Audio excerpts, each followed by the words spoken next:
नमस्कार, welcome to career 247। मैं हूँ प्रशांत धवन। नाउ मैंने आज तक ऐसा कभी देखा नहीं है कि एक देश ओपनली एक नोटिस टू एयरमैन दे और बड़ा युद्ध अभ्यास कर रहा हो, और तभी एक ऐसा देश जो बिल्कुल नेबरिंग कंट्री है उसका, वो उन्हीं के एरिया में एक और नोटम इशू कर दे और ये कह दे कि हम भी यहाँ पर युद्ध अभ्यास करने वाले हैं। रिसेंटली पाकिस्तान ने यही किया है।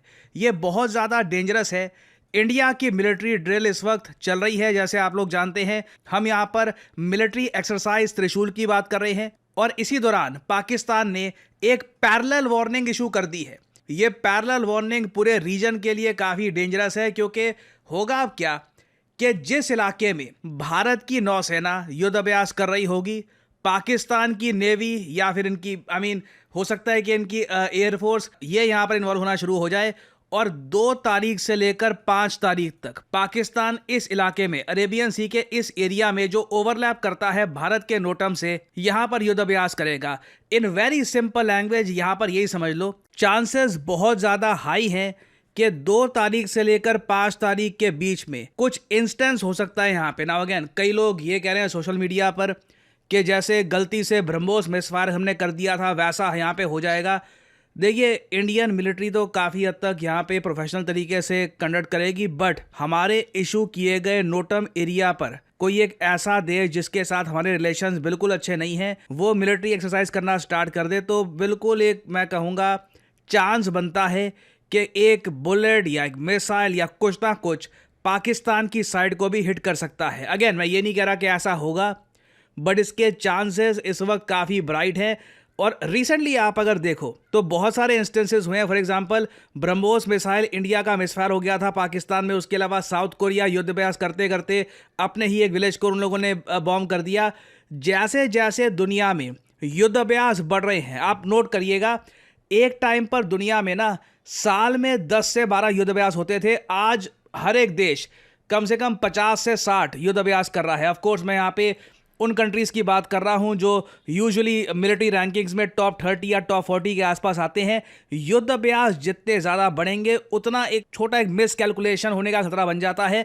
और इस पर्टिकुलर केस में तो पाकिस्तान पूर्ण रूप से प्रयास कर रहा है कि कुछ हो जाए। इन लोगों के पास बहुत सारा एरिया था।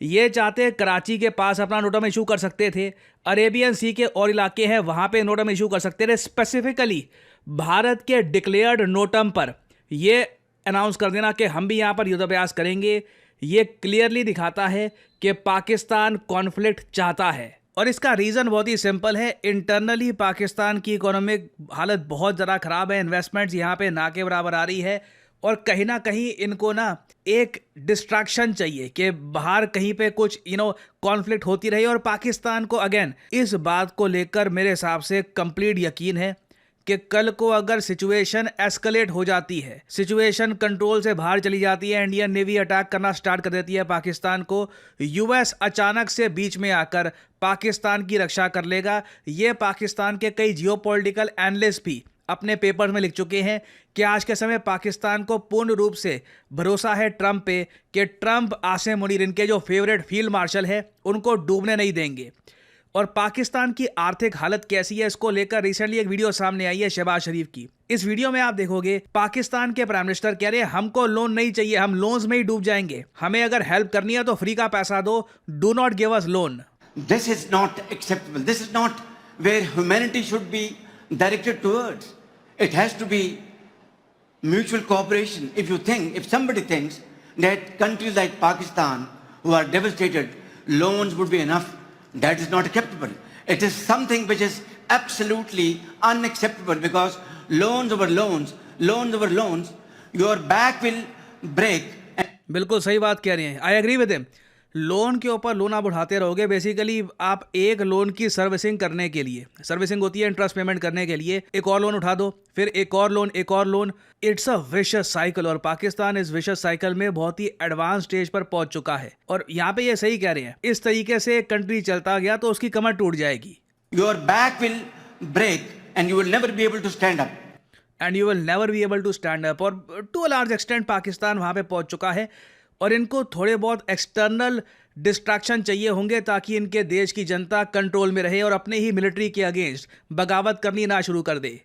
नाउ अगर हम बात करें प्रिपेयर्डनेस की, कि पाकिस्तान अगर हमारे नोटम में ये युद्ध अभ्यास कर रहे हैं, ये ऑब्वियसली एक बार को चाहते हैं कि ऐसा कुछ एक दृश्य दिख जाए कि इंडिया का एक मिसाइल लगता है पाकिस्तान को और फिर यूएस को पाकिस्तान जाके कह सकता है कि देखिए इंडिया ने फिर से हम पे अटैक किया है, सीज फायर वायलेट हो गया वगैरह। ये काफ़ी हद तक इनकी प्लेबुक में दिख रहा है। हम लोग क्या कर सकते हैं? हम लोग क्लियरली अपनी नौसेना को प्रिपेयर कर सकते हैं। ऑलरेडी आपको ये पता होगा कि इंडियन नेवी की जो मॉडर्नाइजेशन है, इसमें हर 40 दिनों में हम एक नई वॉरशिप या फिर एक नई सबमरीन हमारी नेवी में ऐड कर रहे हैं। और अब तो रिसेंटली बहुत अच्छी न्यूज सामने आई है, इसरो ने एक सैटेलाइट भी लॉन्च करी है इंडियन नेवी के लिए। ये अब तक की भारत की सबसे भारी भरकम सैटेलाइट है। 4400 kg इसका वेट है। यूजुअली ये सैटेलाइट्स हम लोग खुद लॉन्च करते नहीं थे, हम लोग स्पेसएक्स या फिर जो एरियन स्पेस फ्रेंच कंपनी है उनको कहते थे कि ये सैटेलाइट हमारे लिए लॉन्च कर दो। बट इस बार GSAT-7R नाम की ये सैटेलाइट भारत ने खुद लॉन्च करी है। हालांकि जो इसकी अनाउंसमेंट है ये मुझे थोड़ी सी फनी लगी। इसरो ने जो इनिशियल ट्वीट करी थी सैटेलाइट के बारे में, ये काफ़ी हद तक लो की थी। इन्होंने सिंपली कहा कि हम लोगों ने हैवीएस्ट जियो सिंक्रोनस ऑर्बिट वाली कम्युनिकेशन सैटेलाइट लॉन्च करी है फ्रॉम इंडियन सॉइल। और उसके बाद आप देखोगे यहाँ पर जो ये लॉन्च है इसकी जो फोटोज़ हैं ये आपको दिख जाएगी। पीएम मोदी की जो ट्वीट है इसको रीट्वीट किया। अचानक से इंडियन नेवी की ट्वीट आती है, वो कहते हैं कि ये सैटेलाइट इंडियन नेवी को स्ट्रॉन्ग करेगी। ये जरा आप देख पाओगे ट्वीट भारतीय नौसेना के स्पोक्समैन की। ISRO is set to launch GSAT-7R, ये लॉन्च से पहले की ट्वीट है। Indian navy is most advanced indigenously developed communication satellite. और ये सैटेलाइट बहुत ही स्पेशल है। देखिए इस सैटेलाइट से हमको फ़ायदा ये मिलेगा कि पूरे हिंद महासागर में, और हिंद महासागर बहुत बड़ा है, इट्स अ ह्यूमंगस ओशन, पूरे हिंद महासागर में कहीं भी हमारी वॉरशिप्स हैं, सबमरीन्स हैं, एयरक्राफ्ट कैरियर हैं, ये सीमलेस कम्युनिकेशन कर पाएंगे। That is a huge boost. Pakistan के पास ऐसा कोई भी साधन है नहीं। हालांकि अगर मैं वैसे बात करूं, क्या ये सैटेलाइट पाकिस्तान के अगेंस्ट युद्ध होगा तो उसमें हेल्प करेगी? मार्जिनली, आई मीन, क्योंकि इंडिया पाकिस्तान की बॉर्डर है और पाकिस्तान काफ़ी करीब है, तो कम्युनिकेशन ऐसा तो है नहीं कि एक बहुत ही बड़ा इशू होने वाला है उस पर्टिकुलर केस में। ये सैटेलाइट प्राइमरली हेल्प करेगी भारतीय नौसेना को इंडियन ओशन के विभिन्न कोनों में खुद को पेट्रोल करने का अगर कोई प्लान हो, अगर कोई वॉरशिप डिप्लॉय करने का प्लान हो, तो वहाँ पर ये जो सैटेलाइट है इट विल बी पिवटल।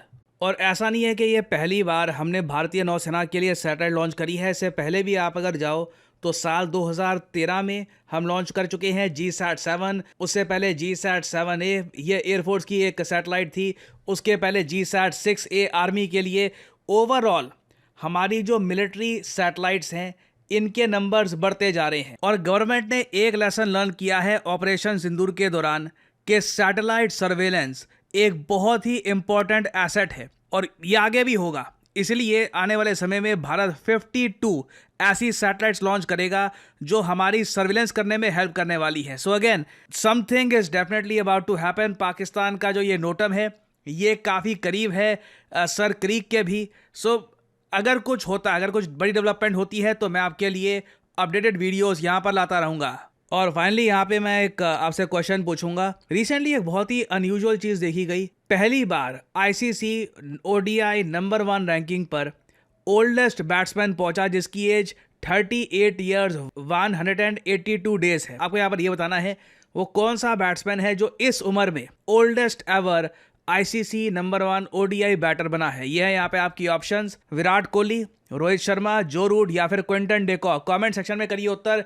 जो लोग देंगे सही आंसर उनकी कमेंट का मैं दे दूंगा हार्ट, ताकि बाकी लोग समझ पाएं कि सही उत्तर क्या है।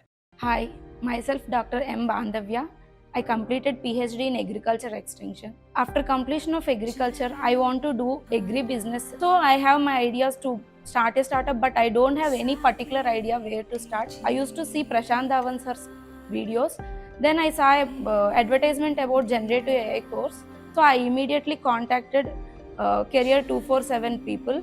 Then I asked only simple question: can any person who don't have any software knowledge or who don't know any other tools, can they do this course? Will it be useful for them? In the initial class itself, I interacted with the Career 247 people where they explained about the program. And I also have another doubt, like It will be like all other online courses where somebody will be teaching and everybody will sit silent and no practical thing.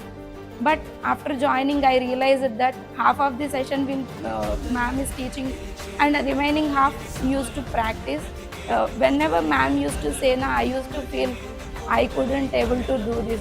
They are saying, but it's not for me. Somebody who knows software, they will do like that. But by the end of the course, I did a website, so I felt very happy. And I did 15 projects and so many assignments daily we used to do, and one capstone project also. Ma'am inculcated generative AI mindset. My mind used to think, can we use generative AI in some way to make it automation? If you are also so much interested in it, it will be great help for you. So I feel I didn't waste my time and money. So thank you, Career 247.